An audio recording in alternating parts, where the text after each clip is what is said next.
खबरों में बने रहने के लिए बेल आइकन दबाएं और फर्स्ट इंडिया न्यूज को सब्सक्राइब कीजिए। नमस्कार, मैं हूं मेघा कौशिक और आप देख रहे हैं जवाब तो देना पड़ेगा। एक कॉल जो आपको कंगाल कर सकती है, क्योंकि राजस्थान में भी डिजिटल डकैत सक्रिय हैं। टेलीकॉम विभाग ने 7 लाख से ज्यादा मोबाइल कनेक्शन बंद कर दिए हैं, जिनको लंबे वक्त से इस्तेमाल नहीं किया जा रहा। इसमें से 60,000 से ज्यादा मोबाइल सिम तो सिर्फ मेवात क्षेत्र में सक्रिय हैं, जो फर्जी आईडी से लिए गए थे और इन्हीं नंबरों से शातिर ठग अपना शिकार करते थे। टेलीकॉम विभाग ने 74,000 से ज्यादा मोबाइल भी ब्लॉक कर दिए हैं। साइबर ठगी की बढ़ती वारदातों को देखकर तो यही लगता है कि जामताड़ा पहले बदनाम था और मरुधरा में भी कई इलाके जामताड़ा बनने की कगार पर है। तो क्या मेवात क्षेत्र भी ठगी का सबसे बड़ा ठिकाना बन रहा है और साइबर ठगों से कैसे बचा जा सकता है? आज बात इसी मुद्दे पर।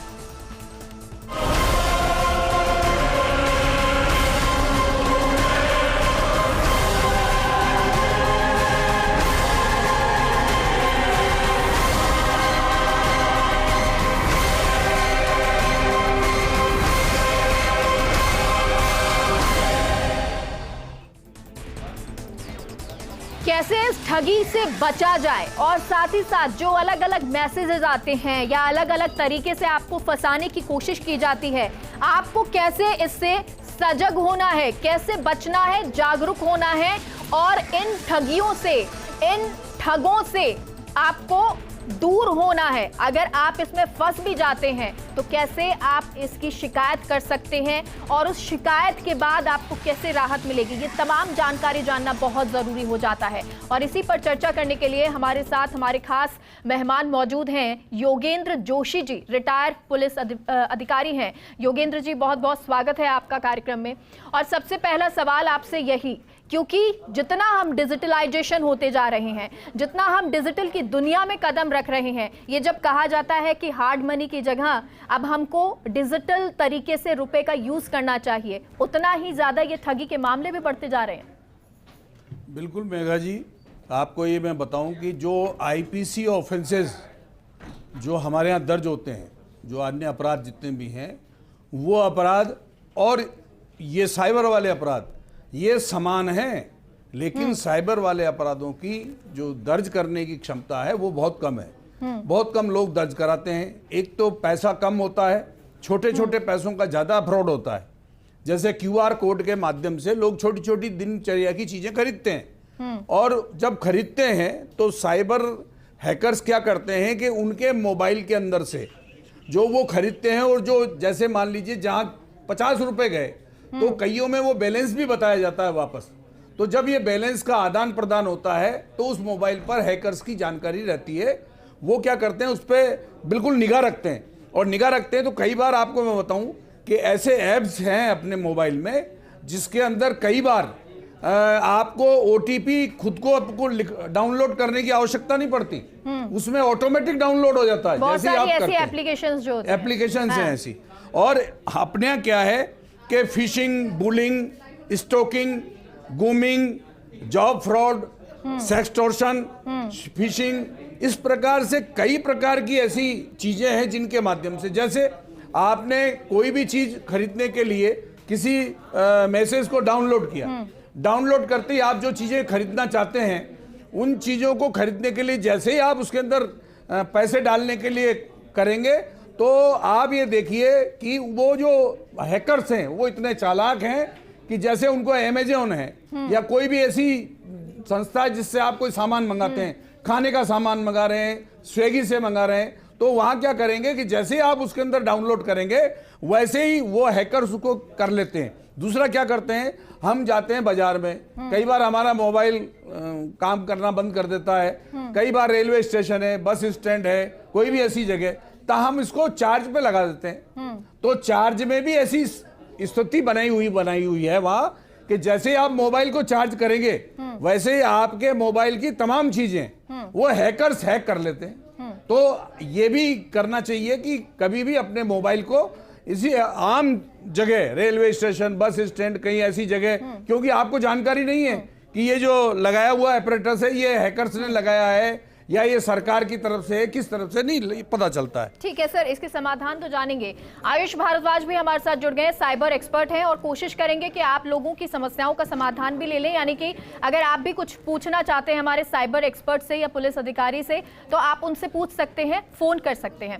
आयुष, जिस तरह के मामले सामने आ रहे हैं, जिस तरह से लगातार इस तरह फ्रॉड होता है और एक तरीका नहीं है, मैं देखो आपको बताऊं, फोन पर मैसेज आएगा, फोन पर मैसेजेस आते हैं कि आपका जो अकाउंट है वो हैक हो गया है या आपके अकाउंट से रुपए डीएक्टिवेट हो गए हैं, निकल गए हैं, अकाउंट डीएक्टिवेट कर दिया गया है, तो आप जल्दी से हमारे अधिकारी से बात कीजिए। दूसरा तरीका वो अपना देते हैं कि फर्जी सिम खरीद लेते हैं और फर्जी सिम खरीद के फिर उसके बाद आपके नाम से जो है गलत कार्य किए जाते हैं और जब गलत कार्य को पकड़ा जाता है, सिम को पकड़ा जाता है, तो आईडी किसकी होती है? आपकी होती है, तो वो फर्जी काम हो गए। तीसरा तरीका ये होता है कि आपके डेबिट कार्ड, क्रेडिट कार्ड के लिए बोल दिया जाता है कि उसको डीएक्टिवेट कर दिया गया है। बैंक के तरीके से, बैंकिंग जो है उसके द्वारा ये साइबर ठगी की जाती है। और ये सिर्फ एक तरीका नहीं है, बहुत सारे 3 तरीके मैंने आपको बताए। इस तरह के तरीके लगातार चल रहे हैं। अब लोगों को इससे बचना कैसे है और कैसे ये मामले लगातार बढ़ रहे हैं? देखिए, सबसे पहले तो ये है कि इन सभी चीजों का अगर आप बहुत क्रिस्प पे, इन नटशेल पे लें तो पहली दिक्कत जो आ रही है वो लोग जो है अपनी प्राइवेसी को लेकर कंसर्न नहीं है। जैसे मैं एग्जांपल देता हूं, खास करके जो एंड्रॉयड की जो यूजर्स हैं वो बेसिकली क्या करते हैं, अलग अलग मोबाइल एप्लीकेशंस को डाउनलोड करते हैं। बहुत सारी एप्लीकेशंस तो वो गूगल प्ले स्टोर से डाउनलोड करते हैं और कई बार जैसे कुछ लोगों को यूट्यूब से वीडियो डाउनलोड करने हैं या किसी सोशल मीडिया प्लेटफॉर्म से वीडियो पायरेसी करनी है, तो वो लोग क्या करते हैं, थर्ड पार्टी की एप्लीकेशंस गूगल क्रोम पर सर्च करके डाउनलोड करते हैं। प्रॉब्लम क्या होता है कि ये एप्लीकेशंस आप, क्योंकि एंड्रॉयड एक ओपन सोर्स सॉफ्टवेयर है, ओपन सोर्स ऑपरेटिंग सिस्टम है, तो इसके हर जो सिस्टम, सब सारे इसके पोर्ट्स है, सब ओपन है। होता क्या है इसके अंदर कि जैसे ही आप इन एप्लीकेशंस को डालते हैं, आपके फोन का कंप्लीट एक्सेस, चाहे आपके फोन की इंटरनल स्टोरेज हो, चाहे आपके मैसेजेस हो, चाहे आपके कॉल हिस्ट्री हो, चाहे आपकी इंक्लूडिंग स्क्रीन रिकॉर्डिंग, माइक्रोफोन, इन सब का एक्सेस साइबर अपराधियों के पास चला जाता है। एक बहुत पॉपुलर एप्लीकेशन है जो लगभग हम में से सब लोग अपने फोन में रखते हैं, ट्रू कॉलर। ट्रू कॉलर को हम इसलिए रखते हैं ताकि किसी और व्यक्ति का, किसी पर्सन का हमारे पास कॉल आए तो हम ये पता लगा सके कि वो है किसका, अननोन नंबर, उनका नाम पता करना। जी, अब ट्रू कॉलर का एक फीचर है कि ट्रू कॉलर एसएमएस डिटेक्ट करता है। बेसिक फीचर है ट्रू कॉलर का। अब इसमें होता क्या है कि मान लीजिए आपके ट्रू कॉलर अकाउंट को मैंने मेरे अकाउंट पे या मेरे सिस्टम पे लॉगिन कर लिया, तो जो मैसेज आपके फोन में दिख रहा है वो मैसेज मेरे फोन में भी दिखेगा। यहीं से ही प्रॉब्लम शुरू होती है। जो बहुत बड़ा जो चंक है, जो साइबर अपराधी, जो डेटा, जो कहते हैं कि बहुत सारे जो साइबर अपराधी हैं वो बहुत ज्यादा टेक्निकली साउंड नहीं करते हैं, तो वही बहुत छोटी छोटी टेक्निक्स का यूज करते हैं। आप ट्रू कॉलर के अकाउंट को किसी दूसरे सिस्टम में लॉगिन कर लीजिए, आपके सारे ओटीपी वहां आने शुरू हो जाएंगे। और प्लस क्या होता है, जब आप किसी, जैसे आज के ज्यादातर लोग डिजिटल पेमेंट करते हैं तो यूपीआई कोड को स्कैन करते हैं। आज भी maximum government banks, private banks की तादाद ये कम है, पर गवर्नमेंट बैंक्स क्या करती हैं, मान लीजिए आपने 20 रुपीज का पेमेंट किया है, तो आपके अकाउंट में कितना बैलेंस बचा है उस मैसेज को बार बार यूजर को भेजती है कि ठीक है, you have paid 20 rupees to this person and now you have remaining this balance. होता क्या है कि ये मैसेज ट्रू कॉलर भी रीड करता है। ट्रू कॉलर तो एक ऐसी एप्लीकेशन है जो गूगल प्ले स्टोर पे मौजूद है। ऐसी दर्जनों ऐसी एप्लीकेशन है, गेम्स हैं जो मौजूद नहीं है, जो मतलब पायरेसी करने में लोग काम लेते हैं और वो आपका सारे मैसेजेस को उठाते हैं। तो साइबर अपराधी को वहां से ये पता लग जाता है, एक तो आपका ओटीपी, दूसरा उसको पता लग जाता है कि आपके अकाउंट में बैलेंस कितना है। जी। तीसरी प्रॉब्लम क्या आती है, जब आप थर्ड पार्टी एप्लीकेशंस को डाउनलोड करते हैं तो वो आपके फोन के अंदर मॉलवेयर डाल देता है। अब एक बार आपने अगर यूपीआई सर्विस ऑन कर ली है, आपने डेबिट कार्ड ले लिया है, आपने भीम, फोन पे या पेटीएम यूज कर लिया है, आपका पूरा अकाउंट का एक्सेस जो है वो आपके फोन से बेसिकली आपका अकाउंट कंट्रोल हो जाता है। बहुत से लोग डेबिट कार्ड का यूज करके मोबाइल बैंकिंग भी ऑन कर लेते हैं। प्रॉब्लम यहाँ क्या आती है, अब आप ओटीपी साइबर अपराधी के पास है, आपके स्क्रीन का एक्सेस उसके पास है, वो 2 मिनट के अंदर आपके सिस्टम को लॉगिन कर लेता है और उसके बाद वो पैसा ट्रांसफर कर देता है।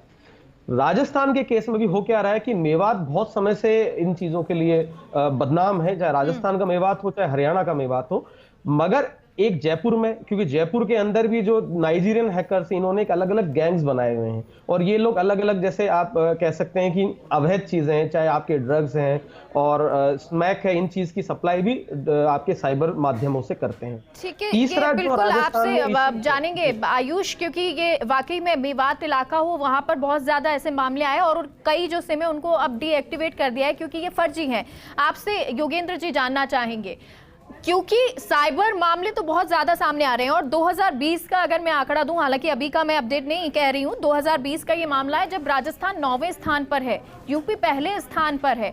अगर इस तरह से मामले लगातार सामने आ रहे हैं तो ये कहें कि जो साइबर ठग हैं वो बहुत ज्यादा अपग्रेडेड हो गए हैं या पुलिस जो है उसको हमें अपग्रेड करना जरूरी है?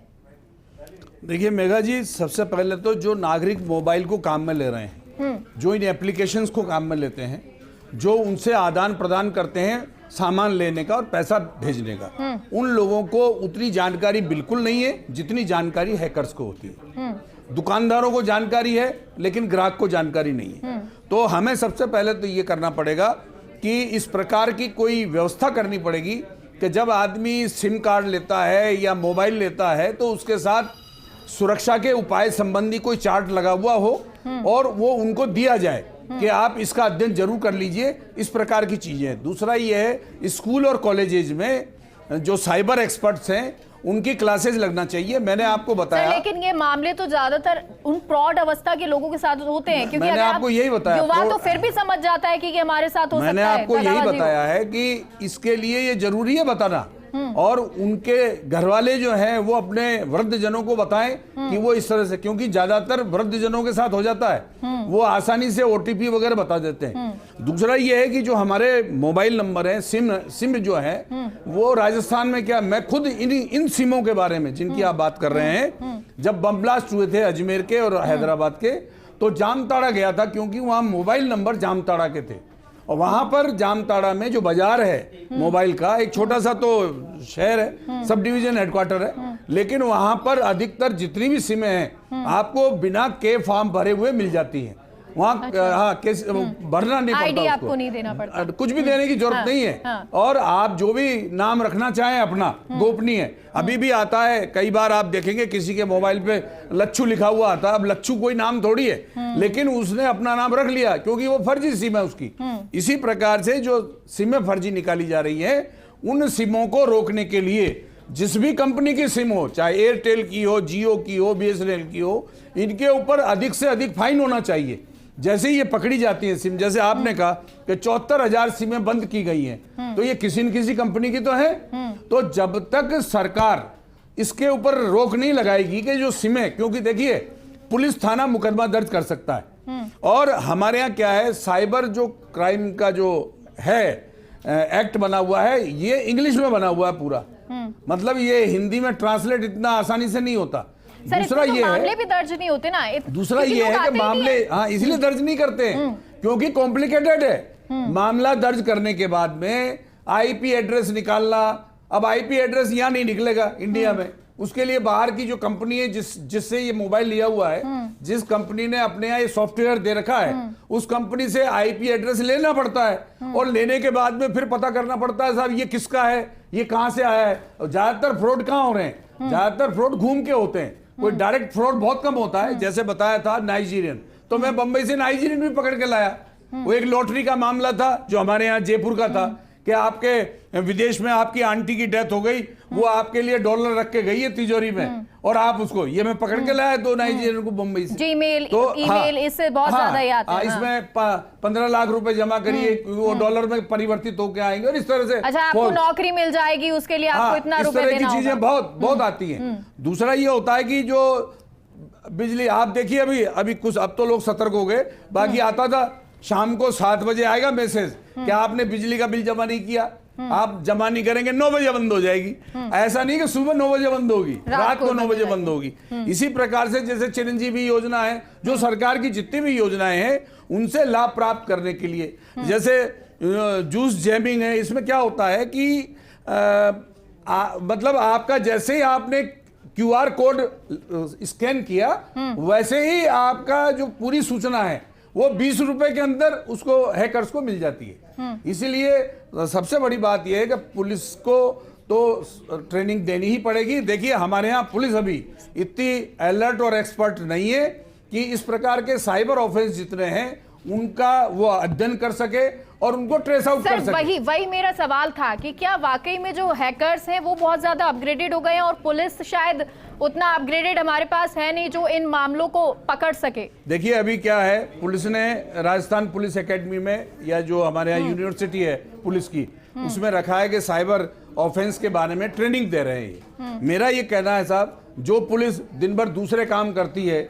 उसमें सुरक्षा उपाय भी करने पड़ते हैं, इन्वेस्टिगेशन भी करने पड़ते हैं, तो मेरा ये कहना है कि ये साइबर अपराध दूसरे अपराधों के बराबर हो गए हैं अब। इसलिए इसके लिए अलग से साइबर थाना अलग से नहीं, हर थाने में साइबर ब्रांच अलग से खोलनी चाहिए जो वहीं रह करके सारा काम करे। ठीक है आयुष आपसे ये जानना चाहेंगे, जैसे आपने ट्रू कॉलर के लिए बताया, और ट्रू कॉलर मेरे ख्याल से यहाँ पर बहुत सारे ऐसे लोग होंगे जिनके पास होता है, क्योंकि उनको लगता है कि अननोन नंबर आएगा तो हम पहचान लेंगे, लेकिन इसका जो खामियाजा भुगतना पड़ेगा वो शायद उनको नहीं पता होता है। अब ये ट्रू कॉलर या इस तरह की जो एप्लीकेशंस है उनको हम कैसे पहचाने कि हमको ये तो डाउनलोड करनी है, इंस्टॉल करनी है अपने फोन में, पर ये नहीं करनी है? देखिए पहली चीज तो ये है कि ये श्योर हो जाए कि कोई भी एप्लीकेशन जो other than Google play store पर है उसे डाउनलोड नहीं करनी है, थर्ड पार्टी नहीं करनी है। वो जो थर्ड पार्टी एप्लीकेशन है जो गूगल प्ले स्टोर पर नहीं है, जैसे पबजी इंडिया में बैन हुआ था, लोग डाउनलोड करते थे उसकी एपी के।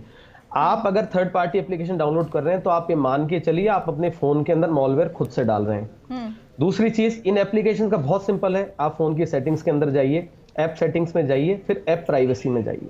ऐप प्राइवेसी में आप देख सकते हैं कि एप्लीकेशन किस किस चीज का एक्सेस ले रही है। कहीं जगह ऐप प्राइवेसी के नाम से, किन्हीं फोन्स में ऐप परमिशंस के नाम से है। आप परमिशंस पर जाकर उन एप्लीकेशंस की जो परमिशन वो मांग रहे हैं उनको आप जो पब्लिकेशन परमिशन नहीं देना चाहते हैं उसको रिवोक कर सकते हैं।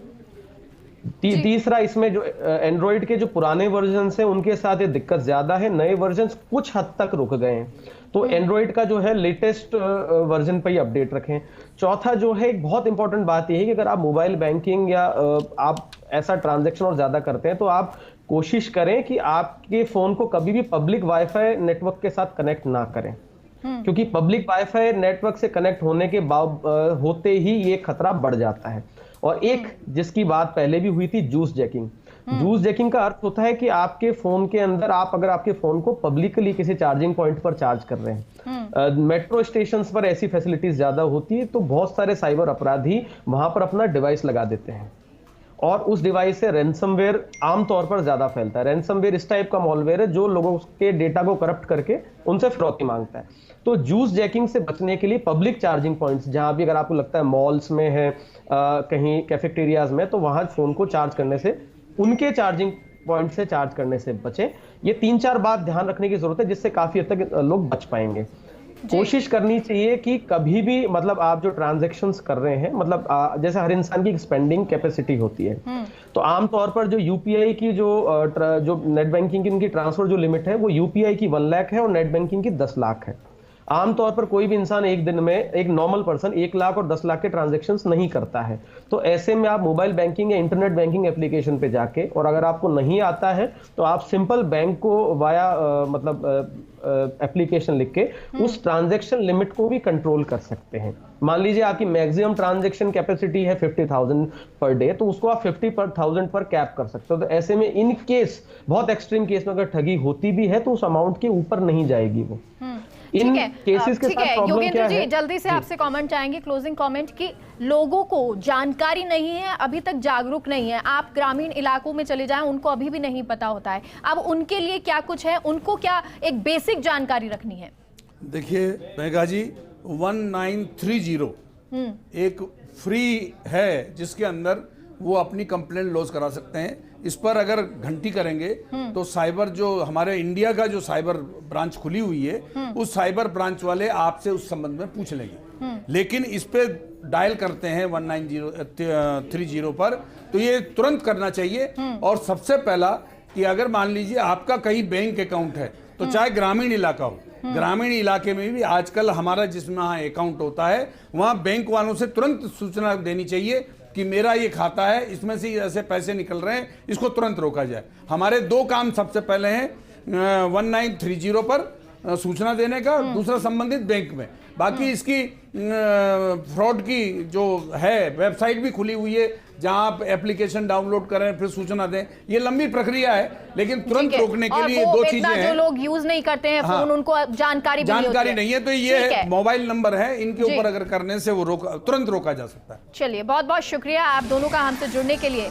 ये ठगी जो आज के समय में बहुत ज्यादा बढ़ गई है, क्योंकि हम डिजिटलाइजेशन की ओर बढ़ रहे हैं, लेकिन उसके साथ साथ जरूरी ये है कि हम जागरूकता रखें, वरना ऐसा ना हो कि डिजिटलाइजेशन के साथ साथ हमारी जो मनी, हमने जो इकट्ठा किया है पैसा, वो कहीं हमारे हाथ से चला जाए। इसलिए जरूरी है कि जागरूक रहें। कहीं थोड़ी सी भी आपको भनक लगती है या आपको लगता है कि आपके साथ गलत सूचना शेयर की जा रही है या गलत आपके साथ हो रहा है, फ्रॉड हो रहा है, तो उसकी जानकारी अपने आसपास के अधिकारी को जरूर दें। फिलहाल के लिए कार्यक्रम में इतना ही। आप देखते रहिए फर्स्ट इंडिया न्यूज। नमस्कार।